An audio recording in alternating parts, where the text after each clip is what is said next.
मनसे अध्यक्ष राज ठाकरे यांनी सभेमध्ये भाषण केलं आणि त्या भाषणामध्ये त्यांनी खूप मोठा खुलासा केलेला आहे की कशा प्रकारे दुबार मतदार जे आहेत राज्यामध्ये निर्माण झालेले आणि त्या दुबार मतदारांची संपूर्ण यादीच त्यांनी सभेच्या समोर जनतेसमोर आणलेली आहे। आपण इथे माझ्या बाजूला पाहू शकता कशा प्रकारे ही यादी आहे, ही संपूर्ण यादी या सभेमध्ये इथे दाखवण्यात आलेली आहे। आपण इथे काही जर पेपर पाहिले तर याच्यामध्ये निवडणूक आयोगाची संपूर्ण यादी जी आहे ती आपल्याला इथे पाहायला मिळते। सर्वांची नावं इथे पाहायला मिळत आहेत, त्यांचे पत्ते आहेत आणि त्यांचा वॉर्ड क्रमांक जिथला आहे, मतदार क्रमांक जो आहे तो देखील इथे सर्व इथे दिलेला आहे। असे अनेक पेपर जे आहेत ते आपल्याला इथे पाहायला मिळतात, सर्व गठ्ठे इथे पाहायला मिळतात। एक दोन नाही तर सर्व हजारोंच्या संख्येने इथे कागदपत्र जी आहेत निवडणूक मतदारांची ती सर्व आपल्याला इथे पाहायला मिळते आहे।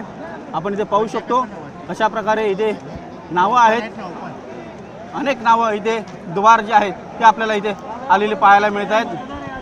आपण इथे पाहू शकतो, मी माझ्या व्हिडिओ जर्नलिस्टला सांगतो, इथे मधुकर विश्वनाथ खंदारे असं 2 वेळा नाव आहे, वरती मधुकर विक्रम पाटील असं 2 वेळा नाव जे आहे ते आपल्याला पाहायला मिळतं। मधुकर सोनावणे अशी नावं जी आहेत, मधुकर शंकर शिंदे असं देखील इथे नाव जे आहे ते आपल्याला पाहायला मिळतं। एकूणच आपण पाहतोय की कशा प्रकारे दुबार मतदार जे आहेत ते इथे आपल्याला पाहायला मिळतं। असे अनेक पेपरचे गठ्ठे जे आहेत इथे आणलेले आहेत। मनसे अध्यक्ष राज ठाकरे यांनी त्यांच्या स्टाईलमध्ये ही सगळी पोलखोल जी आहे ती केलेली आहे।